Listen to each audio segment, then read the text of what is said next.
CM2, c'est Madame Ribert. Alors voici notre notion que nous sommes en train de voir en ce moment. Il s'agit des mesures de capacité et des conversions de mesures de capacité avec des nombres décimaux. C'est une notion nouvelle en CM2 qui doit absolument être maîtrisée pour la 6e. C'est pour ça que je te fais une petite vidéo au cas où tu aies encore un peu de difficulté et même c'est bien de la voir pour effectuer des révisions. Alors, je vais rappeler la méthode pour les conversions. Donc là, j'ai remis le tableau de conversion pour convertir des unités de mesure de capacité avec des nombres décimaux, c'est-à-dire des nombres à virgule. Il faut absolument le tableau de conversion, autrement c'est très difficile.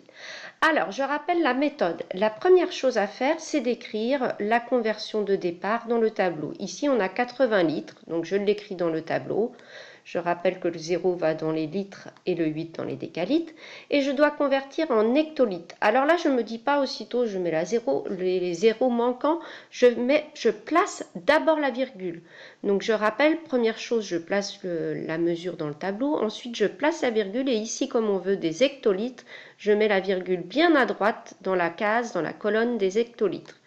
Et là, maintenant, troisième étape, je complète par le ou les zéros manquants. Alors là, il me manque un 0 dans la partie qui est avant la virgule, donc c'est la partie entière.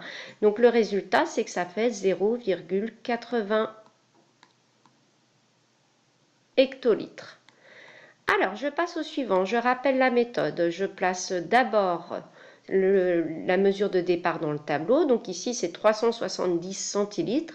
Mon 0 va dans les centilitres, mon 7 juste avant et le 3 ici. Donc 370 centilitres et je veux convertir en hectolitres.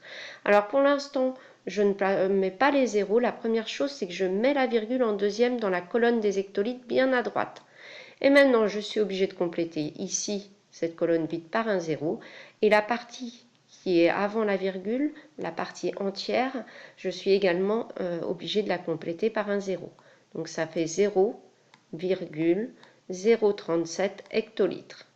Alors ensuite, 0,21 hectolitres. Je rappelle que l'unité hectolitre concerne toujours la partie entière. Donc le 0 va dans les hectolitres. 0,21 hectolitres. Donc 0 hectolitres, 21, que je dois convertir en décilitres. Alors je m'occupe de la virgule maintenant. Alors là, je ne dois pas la faire apparaître, elle est déjà présente. Donc je la fais voyager dans le tableau. Donc ici, je l'efface des hectolitres puisque je veux qu'elle arrive dans la colonne des décilitres. Donc je la mets bien à droite. Dans la colonne des décilitres, c'est l'unité demandée. Ici, je vais être obligée de compléter par un 0. Alors ça fait 210 ou 210,0. On pourrait très bien effacer le virgule 0 à la fin ici. Ici, ce 0 est inutile, il faut absolument l'effacer parce qu'on ne dit jamais 0,210, on dit directement 210. Donc la réponse, c'est 210 décilitres ou 210,0, j'accepte les deux. Le suivant, 40,9 décalitres. Je rappelle que les décalitres, l'unité ici concerne toujours la partie entière, donc elle concerne les 40. Donc je place 40 décalitres dans le tableau. Le 0 va ici, le 4 ici. Et ensuite, j'écris bien virgule 9, parce que c'était 40,9 décalitres. Je veux convertir en centilitres. Donc pour l'instant, je ne m'occupe pas de compléter par des zéros et tout ça. Ça, c'est la dernière étape. D'abord, je fais voyager ma virgule. Et là, je veux qu'elle atterrisse dans la colonne des centilitres. Donc je la mmets bien à droite. Ensuite, je complète les colonnes vides par des zéros. Donc ça fait 40 900 ou 40 900,0 centilitres. Donc moi je vais écrire 40 900 parce que j'ai peu de place ici. Mais 40 900,0 c'est bon aussi. Et on est bien en centilitres. Ensuite, le dernier, 8,945 litres. Je rappelle que les litres concernent la partie entière. Donc mon 8, je le mets dans la colonne des litres. Et ensuite, j'écris virgule 945. Je veux convertir le tout en millilitres, donc je vais faire voyager ma virgule. En premier, je l'efface. et je la fais voyager dans la colonne des millilitres. Donc ça fait 8945 ou 8945,0 millilitres. Les deux sont acceptables. Donc moi j'écris 8945 car j'ai très peu de place ici sur ma diapo. Je passe à la diapo suivante. Cette fois-ci, on demande de ranger par ordre croissant les mesures de capacité suivantes. Alors, je rappelle qu'il faut toutes les convertir dans la même unité pour pouvoir les comparer et les ranger par ordre croissant. On va toutes les convertir, le plus facile, c'est dans la plus petite unité. Et ici, on a des litres, des hectolitres, des décilitres et des centilitres. La plus petite unité, c'est les centilitres. Donc, je vais convertir toutes mes mesures que j'ai ici en centilitres et après je pourrai les comparer. Donc je place d'abord 25 litres dans le tableau et là je veux convertir en centilitres. Donc ici c'est des conversions classiques comme avant sans virgule, ça fait 2500 centilitres. 0,236 hectolitres. Je rappelle que les hectolitres concernent la partie entière, donc le zéro. Donc je mets le zéro dans les hectolitres, virgule 236. Et là, si tu te souviens, ça ressemble à un exercice qu'on avait en classe. L'erreur classique de ces enfants, c'était de laisser ça comme ça et d'oublier de convertir en centilitres. On vient de dire qu'on convertit tout en centilitres. Donc je vais d'abord faire voyager ma virgule. Je la fais voyager dans la colonne des centilitres. Donc ici, je rajoute un 0. Ça fait 2360 ou 2360,0. On efface ce 0 obligatoirement parce qu'on ne dit pas 0 2360 mais directement 2360. Ensuite, 3,07 décilitres, je rappelle que le 3 concerne la partie entière, donc je place ce 3 dans la colonne des décilitres, virgule 0,7. Alors l'erreur classique c'est de laisser ça comme ça et d'oublier de convertir en centilitres. Je rappelle qu'on convertit toutes les unités dans cette mesure, donc je ne l'oublie pas.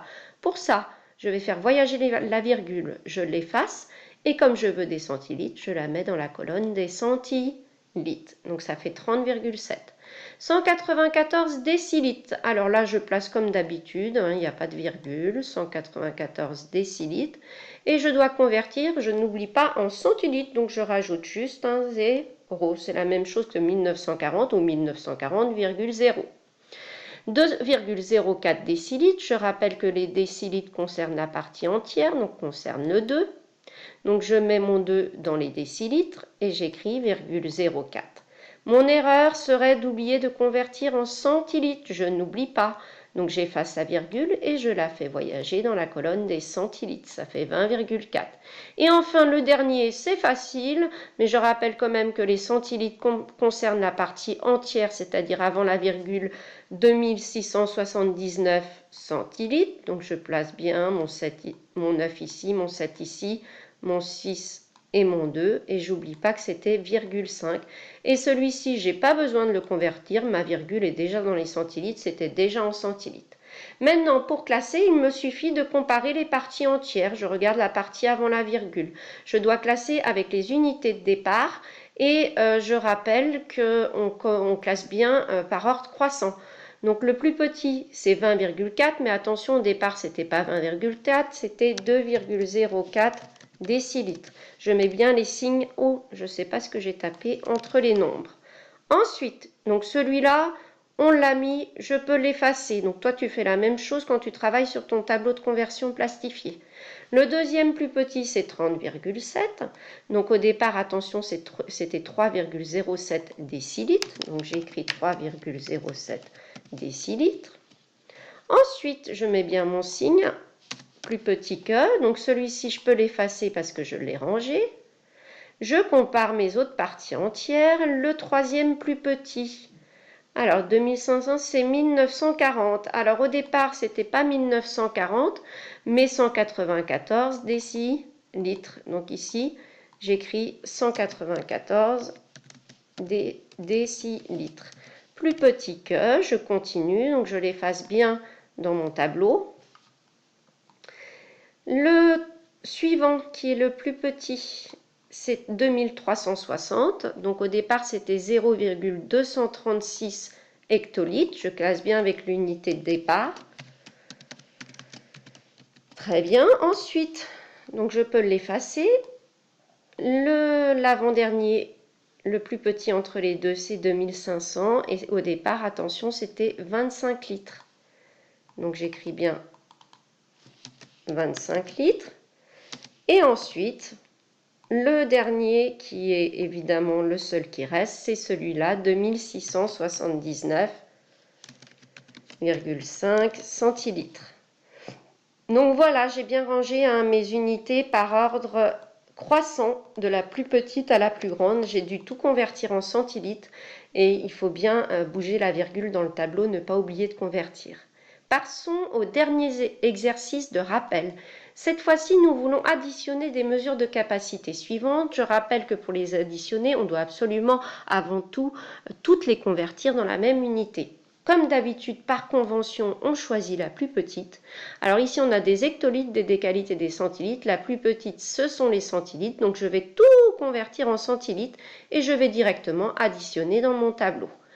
24,5 hectolitres. Je rappelle que les hectolitres concernent le 24, la partie entière. Donc je mets ça dans la colonne des hectolitres. Le 4 ici, le 2 sort du tableau, mais ce n'est pas grave.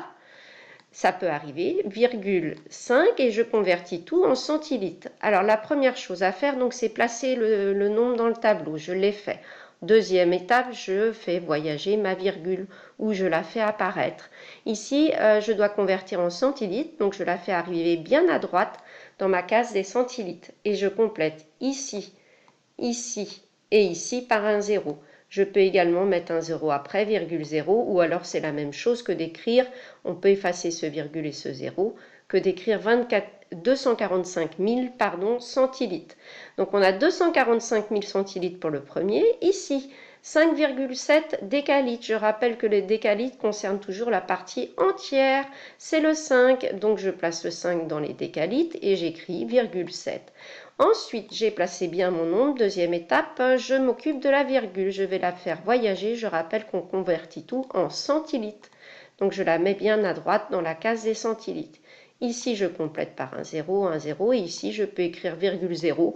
Ça revient à 5700 centilitres ou 5700 centilitres, virgule 0. Ensuite, mes 12,5 sont déjà en centilitres. Je rappelle que les centilitres concernent le 12. Donc, j'écris 12,5 centilitres. Maintenant, je n'ai plus qu'à additionner le tout directement dans mon tableau de conversion. Toi, tu fais pareil en classe. Donc, excuse-moi, j'ai un petit problème de couleur. Voici la barre d'opération. Alors, je commence par la partie après la virgule. 0 plus 0 plus 5, ça fait 0. Je place ma virgule. 0 plus 0 plus 2, ça fait 2. 0 plus 0 plus 1, ça fait 1. 0 plus 7, ça fait 7. 5 plus 5, ça fait 10, donc je retiens 1 ici. 4 plus 1, ça fait 5. Et on n'oublie pas ce 2 qui était en dehors du tableau, qui est ici. Donc au total, ça fait 250 000,712, pas virgule, 250 712, pardon, virgule 5. Et on n'oublie surtout pas d'écrire l'unité centilitres. Ici, pour additionner, on ne nous avait pas imposé d'unité, donc on avait choisi par convention la plus petite. Voilà, donc les CM2 les rappellent. Je rappelle les étapes pour convertir avec des nombres décimaux. Je place mon nombre dans le tableau. En deuxième, je m'occupe de la virgule. Je la fais voyager ou je la fais apparaître dans l'unité de conversion demandée. Et ensuite, je rajoute les zéros dans les colonnes manquantes. Allez, j'espère que cette petite vidéo te permettra d'avoir de bons rappels en tête. À bientôt, au revoir.